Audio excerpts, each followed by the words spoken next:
Hello, everybody, and welcome back to another edition of A Handful of Hope. I'm so happy and grateful to have Kurt von Ahnen with us here today, who grew up on the outskirts of Philadelphia in a single-parent home.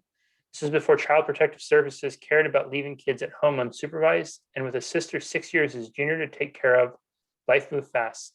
Dismissed from his Catholic high school with the farewell, "A kid like you will never amount to anything," Kurt set out to prove them right for a few years. As life threw more curveballs, Kurt began to recognize that self-empowerment and surrounding himself with qualified people would lead to opportunity. Now the author of books, a certified leadership speaker and coach, WordPress Power User, Kurt shares his story and some of the tools that helped him overcome his obstacles. A former motorcycle road racer, Kurt found himself building and leading training teams for both Ducati and Suzuki, which he transitioned into an independent training company serving the power sports and marine niches. While still consulting with other businesses in regards to blended learning tools and business efficiencies, when not focused on business growth, Kurt can be found bicycling on the streets and trails of Southern California, promoting his message of physical fitness leading to fiscal fitness. Kurt, welcome, and thank you so much for being here. Well, thanks for having me, Jesse. And when you do the introduction, it's weird how your mind works, right? And you just start thinking, oh wow, oh wow, oh yeah, oh yeah. But it's true. I think back to when I was young and people, were like, this degenerate, he's never going to be anything. He's never going to do anything. And in the 80s, if you raced motorcycles, you had the plague. Now everybody wants to have a performance, superbike and talk about their track days, but it wasn't that way in the 80s. And now I think about it, it's true. You publish a book, you put out some content, you speak in front of a few groups, and then you get to guest on awesome podcasts like yours. And it's just neat what life holds in store for you if you just give it a chance to unfold.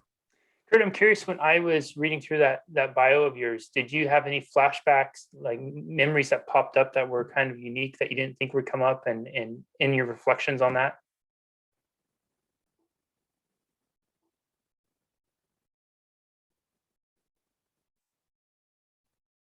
Oh, Kurt, did I lose you?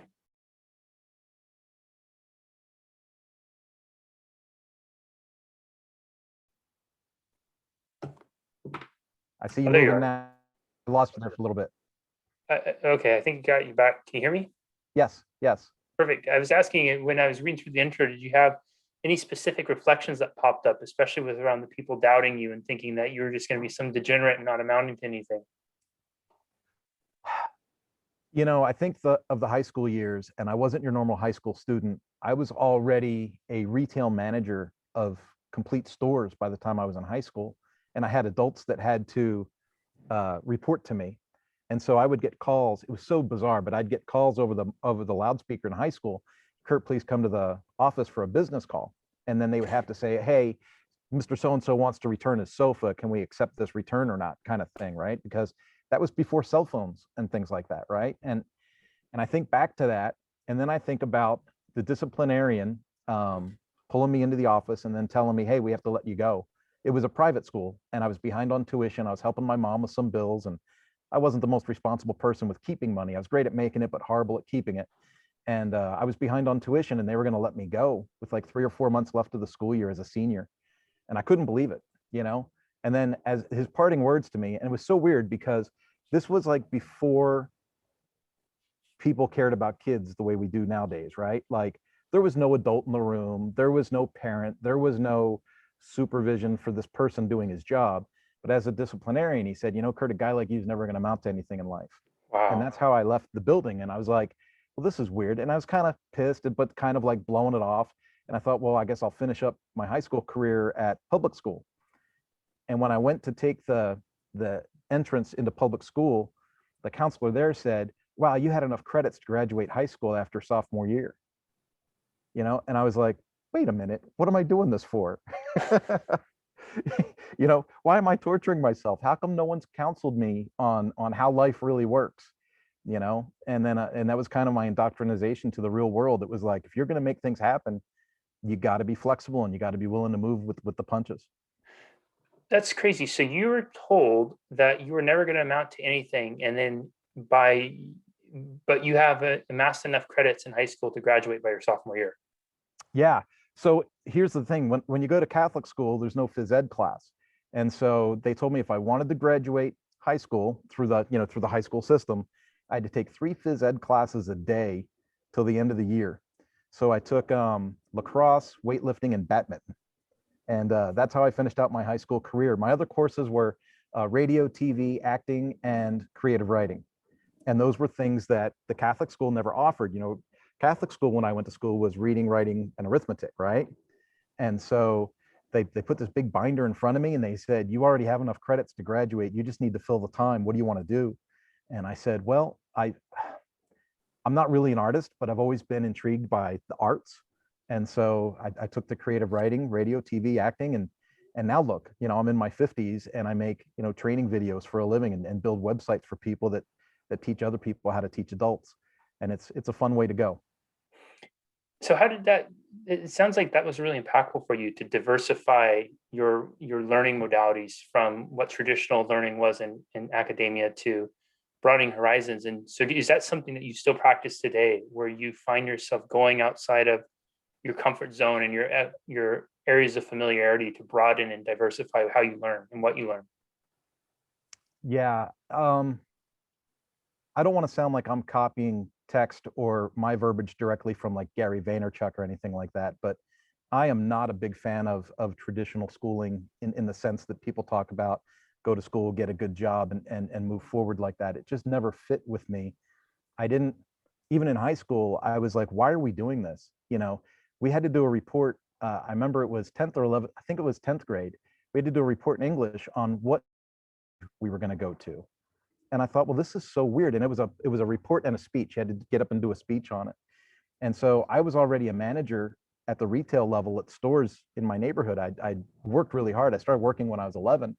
And so I said, well, I'm going to be in retail sales, because at that time, you know, 80% of the people that made over $50,000 a year were in sales.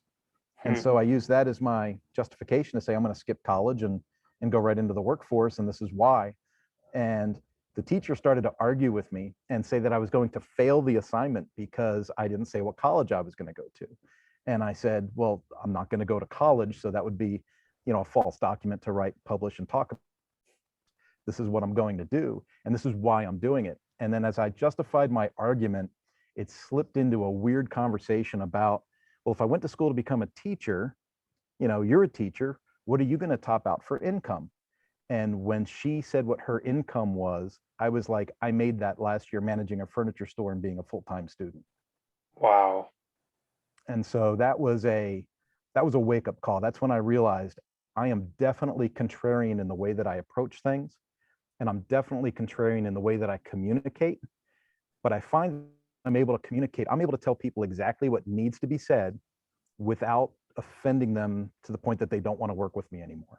Like when I consult businesses, I can go in and I can say, here's some things you're doing great. Here's some things that aren't going so well. And here's your areas of growth. Now, out of these 50 things that are areas of growth, let's just concentrate on the top 10 and see how we can, you know, positively affect your business. And then it seems to work well. But there's a nice way to say something that's really cutting, you know, and I think I started to get that experience way back then. I want to circle back to that in just a moment, Kurt. And I want to look at, so 11-year-old you is going to work. What was driving you at that time? And is that driver, what drove you then, is it the same driver that you have still today? It sounds so surface, Jesse, but mom was a single mom. Dad was a deadbeat drunk absentee dad. And I would see him every now and then if I wanted to. I knew where to find him if I wanted to say hi. But realistically, um, wearing Kmart sneakers to school and shorts with holes in them was not a fun way to grow up. And so the first time that I worked for tips at a gas station, right, pumping gas, you would pump gas and someone would give you $2 or give you $3 or whatever. I went and bought my first pair of Nike sneakers down at the neighborhood store. And when I came home with Nike sneakers, I was like, this is the bomb giggity. I can work and buy whatever I want. And that was the driving motivation for a good part of my younger days. It was about acquiring things, value to people. Hmm. What did the acquiring of things mean to you? Well, when you grow up without, and then all of a sudden you have the ability to provide, I became kind of a workaholic at a really young age. And it was driven by, you know, what's in my closet? You know, how good am I going to look if I go out with the fellas on Thursday? Can I afford to buy the guys a round of drinks and be the hero? Those are all things that was kind of the driving force, late teens, early 20s. And then it wasn't until I got older that I realized, why am I working so hard to buy things for people that don't matter or that they don't appreciate? Or why am I working so hard to impress? Like, it doesn't matter what kind of car I drive. It just matters that I get everywhere I got to go on time. Right. And so, now here I am in my 50s, and the Dodge truck that we drive is paid for with 200,000 miles on it. Right. Looks good, drives good, does everything it needs to do, but it doesn't cost me $700 a month because I only paid $6,000 for it up front anyway. Right. And those are the types of decisions that I think they've shown a more mature side of me, to where, like I said earlier, instead of trying to work hard to amass things, now I work hard to try and add value to others, because the money's not the most important. It's cool when that's the icing on the cake, but adding value to others and helping others find success is really cool. And then if it pads the bank account along the way, that's just a bonus. I think that's so cool to hear, Kurt, too, because I feel like so many people, they don't quite get there with that piece. They're still struggling. I don't remember what book it was, but there's a statistic with it that only stuck with me that said something to the effect that 75 to 80% of the people who drive $50,000 cars make less than $50,000 a year. And it's this thing that I think you go down the list of it. I remember you mentioned Gary Vaynerchuk. I remember early last year during the initial stages of lockdown, he had shared a video, and he was talking about one of his friends was big in e-commerce and ran some massive e-commerce site. And they were saying that while everything else was trending down, there was this huge spike in e-commerce, and they're trying to figure out what it was. Well, what it was is that stimulus checks had just hit everybody's bank account, and rather than investing it, paying off bills, stocking up in food, perishables, whatever that was, all these people flooded and went and bought the new Air Jordans, the new this, the new that, because they had this kind of found money piece of it. And it's, I remember talking to somebody one time, and we were talking about, it's almost like in the United States and maybe many of the first world nations, we've gotten so good at commoditizing happiness. We've made happiness and well-being what we wear and what we own and the stuff we have, which it sounds like you learned at a very young age is so fleeting, because you do it and you show up and everything's nice and shiny for once, but then all of a sudden now you just have this bar of expectation that you have to constantly meet, but then people you don't even get the same reaction from them anymore. Yeah. It really hit me hard most of the way through this pandemic thing. Like, for instance, last March, I projected that the power sports industry would experience a surge because they were deemed an essential business. And with social distancing and everything, motorcycling became the coolest way to social distance. And I saw that from the very beginning. And I think that that's because the old me was remembering, right? I was going, what would I do in this situation, right? And regardless of lack of income, regardless of dependency on unemployment, people that haven't had that maturity set in yet, they'll go, man, I got to go get a new motorcycle. I got, the store's open, I can go do a new bicycle. In Southern California, you can't buy a new bicycle at the store that's, less than $5,000. They're all sold out. And you can't get a bike until like 2022. You can order it, but it won't be here until next year, right? The supply chain has been broken because there's been such a high demand put on all of that stuff. And again, when I take inventory of what matters or what legacy you might leave behind, it's how does owning a new motorcycle or a new bicycle, in my particular instance, how does that build a legacy for me to add value to others? And it just really doesn't. So, I make do with what I got, and I have a blast, but I make do with what I got. Kurt, I want to circle back now to the communication piece. And you were saying how you've been able to really cut through and say what needs to be said without being hurtful. When you and I first met, you shared this story with me, and I was so impressed by it, that you were doing a consulting gig, I think, and it was over, I think, in Texas or something like that. And as tradition, the people are wanting to know, hey, we need your hotel, we need your flight info, all these types of things. And you respond back and say, well, I'm not flying, I don't need a hotel, I'm going to drive and I'm going to camp. And they're kind of thinking, like, what's this guy's problem? Like, what is he doing?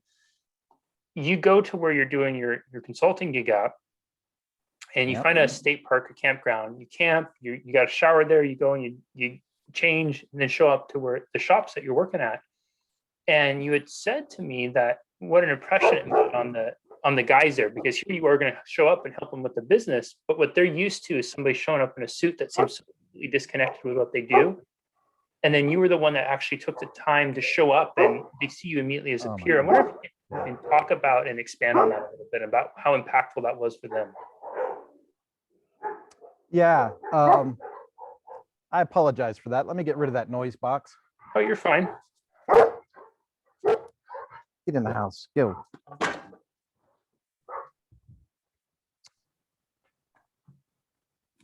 One of my kids was foolish enough to walk by the big glass door and the dog freaked out. So I put him in. Sorry about that. Oh, you're fine. When you were talking, kind of recounting that story, I was getting those same emotions back again. It's so weird, right? How the brain and the heart works together. But I remember the company that I was contracting for, they wanted me to fly and rental car and hotel and all that. But when I did that, when I worked for Ducati, that's how I got fat. You know, I got up to like 275 pounds with that type of lifestyle.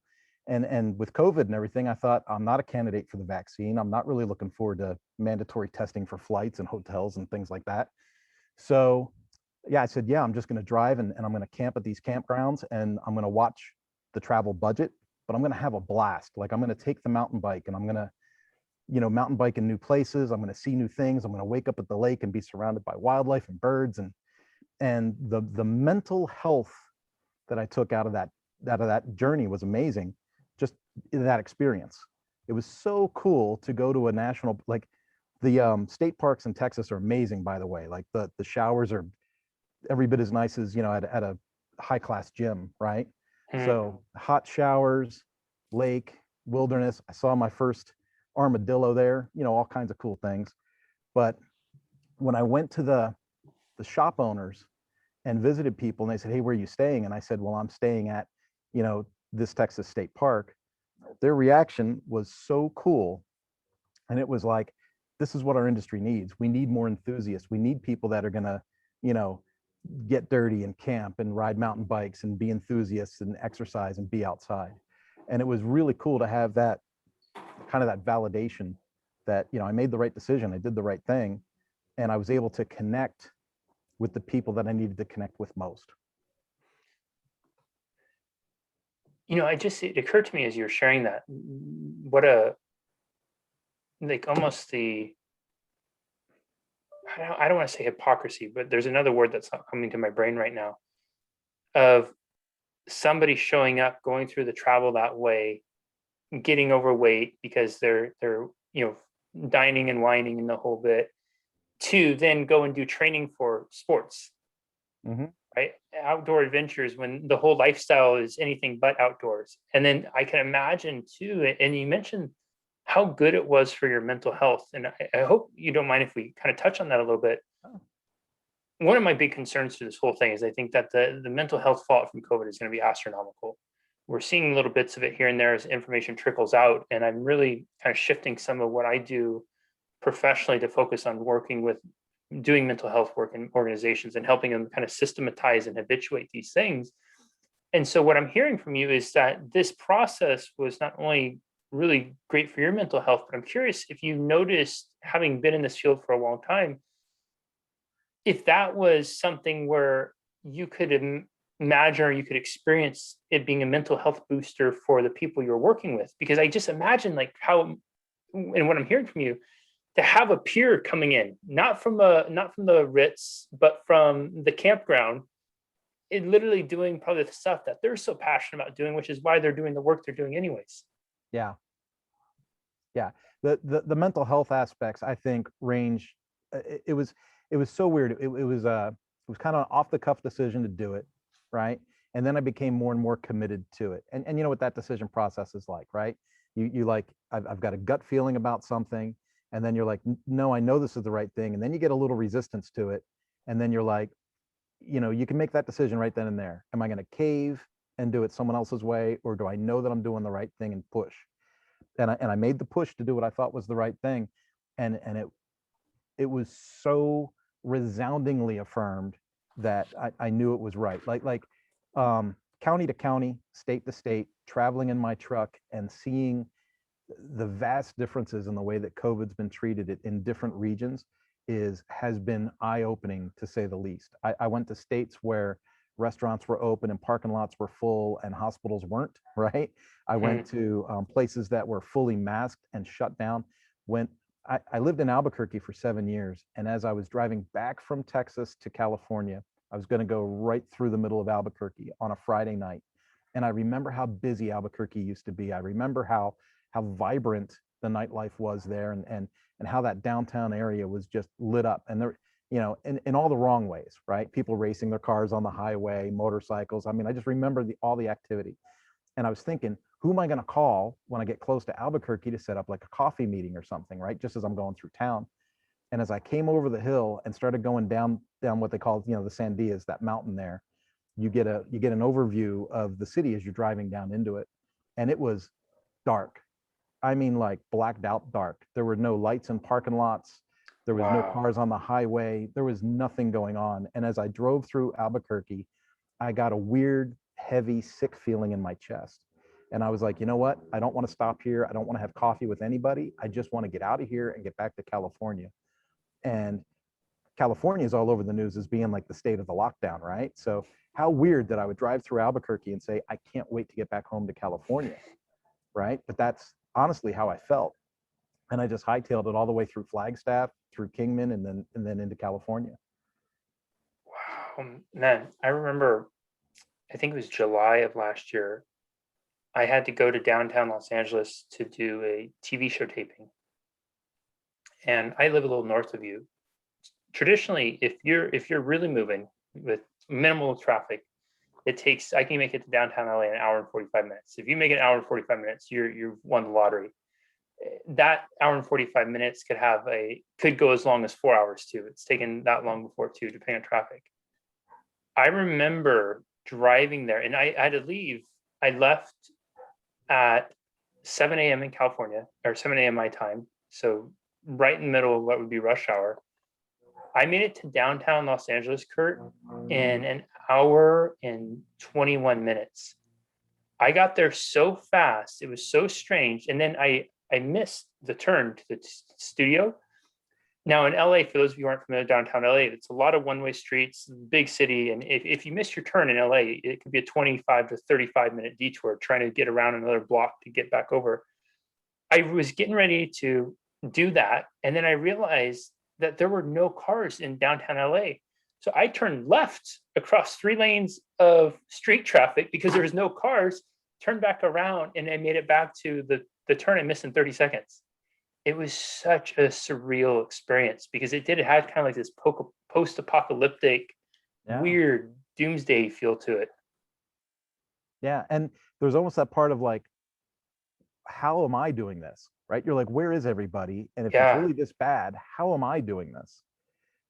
In October, I got hired as a trainer to train the election people that ran the election stations for the county of Los Angeles. And I can remember as the contract company was, consulting with me to find out if I would do this gig or not, they were like, there's 1,200 people that need to be trained. It's going to be in person. Are you okay with that? How do you feel about social distancing? How do you feel about this many people in the classroom? How do you feel about, and the unique thing about this, and it's going to sound catty when I say it, and I don't mean it to sound catty, I mean it for it to be just what it is, everybody in California at that time was locked down. Restaurants were closed. Everything was shut down. But when they needed to train someone to run the elections, all of a sudden in-person training was okay. And we trained 1,200 people in 2 weeks. And that moment was 2 things for me. One was I overcame whatever fear it was to be out in public due to COVID. Like, that experience just taught me I don't need to be scared. I can be cautious, I can make smart decisions, but I don't need to be scared, right? So that was one thing. And the other thing that it kind of taught me was whatever my opinion is, it's okay, right? And that was one of the big things that, I don't need to rub it in people's faces. I don't need to be angry online. I don't need to be antagonistic about things, but it made me realize that whatever my opinion is, or whatever my decision is, it's okay to have that. And then it's given me a lot of freedom moving forward. And how weird is it that, it was, doing a job The same government that shut everything down was the same government that said, hey, can you come and teach these 1,200 people? And so it really put me at ease with my thinking and the way that I make my decisions and the way that I'm getting through this crisis.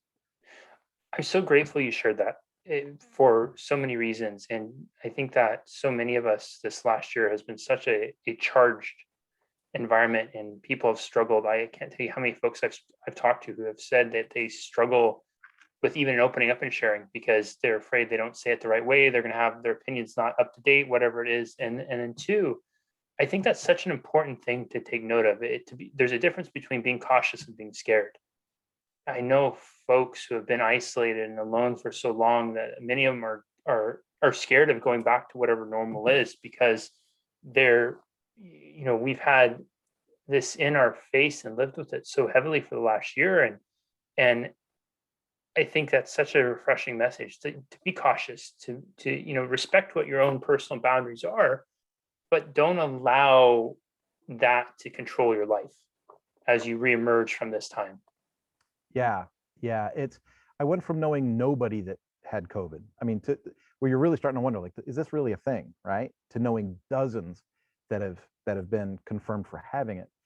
And through the experience, it's actually put me more and more at ease with functioning, with doing things, with going out, helping people, adding value to people, consulting at someone's business.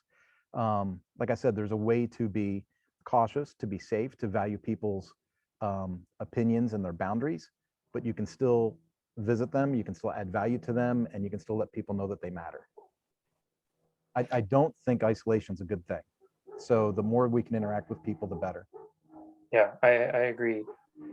Kurt, you mentioned, and I want to give people a tangible with this about communicating to people in a way that you say what you need to say, they can hear what that needs to be told, but it's not offensive to them or not hurtful. Could you kind of outline what that looks like for us, just so people can take that away? Because I think a lot of us really struggle with that.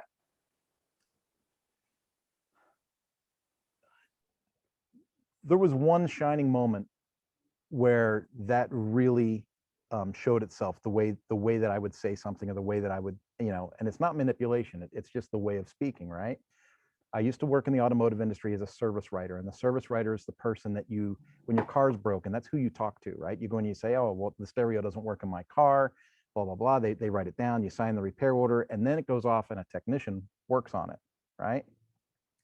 Well, what's common is, and this happens to a lot of folks, right? It's a mental thing.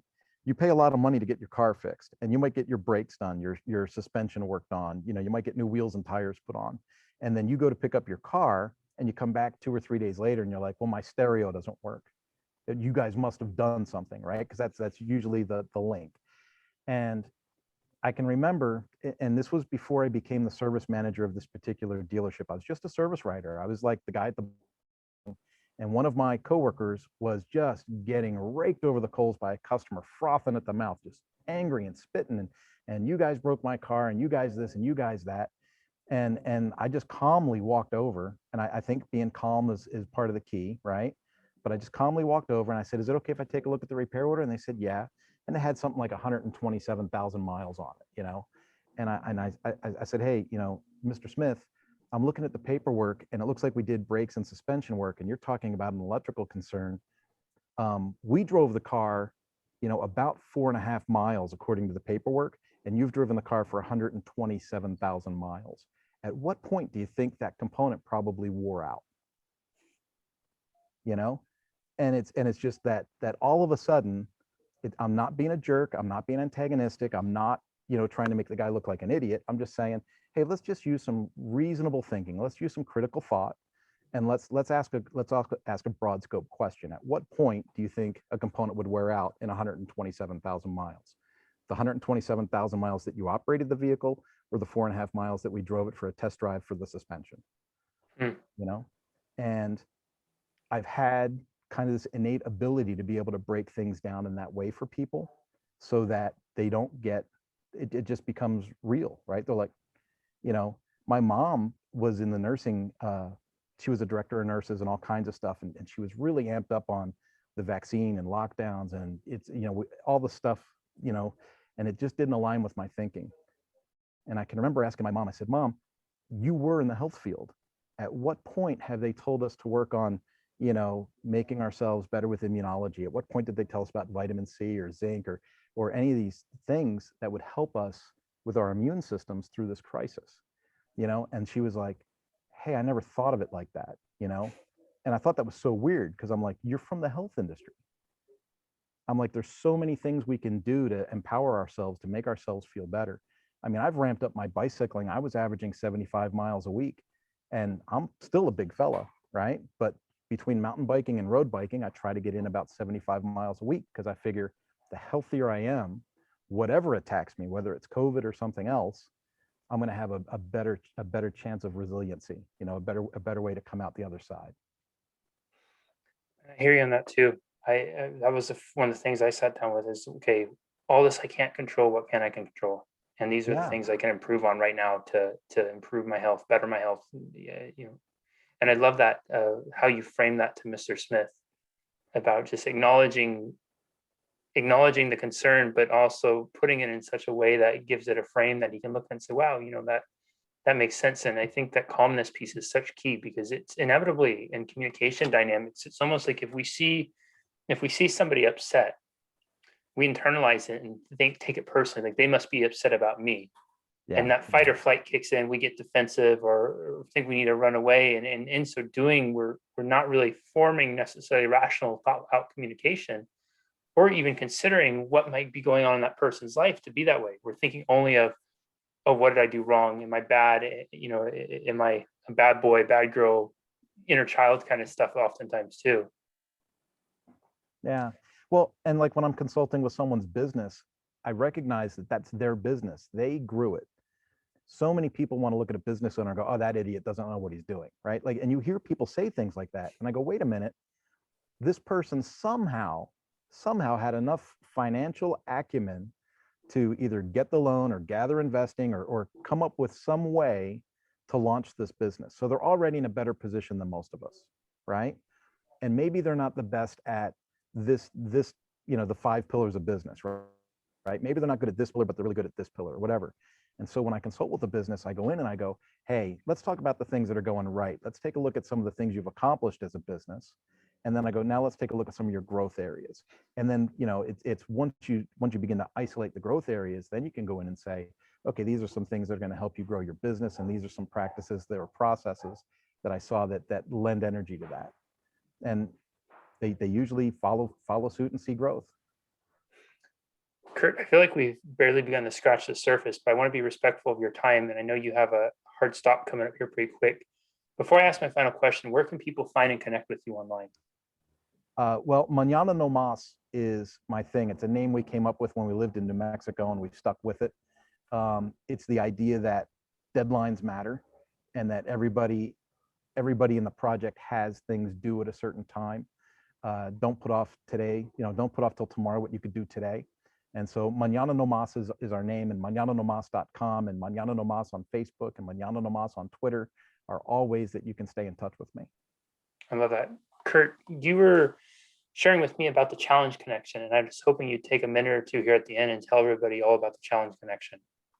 Well, that's brand new, and I'm over the moon excited about it.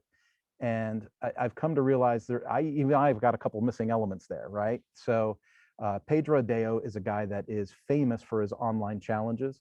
And as I was looking at Pedro Adeo's stuff and looking at Grant Cardone and looking at all these big guys that do online challenges, they're usually done in a Facebook framework, right? So there's a Facebook page and people will announce their challenge. And then Facebook's kind of like this first in, first out file.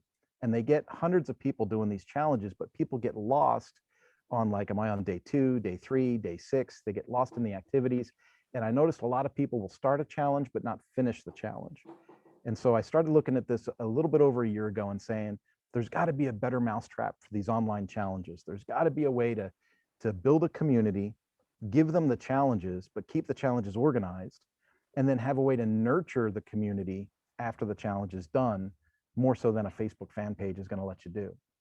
And so I built this thing called Challenge Connection, and it's meant to take people that have communities already that they want to instill a challenge with and show them how to grow or how to affect change in whatever their niche is.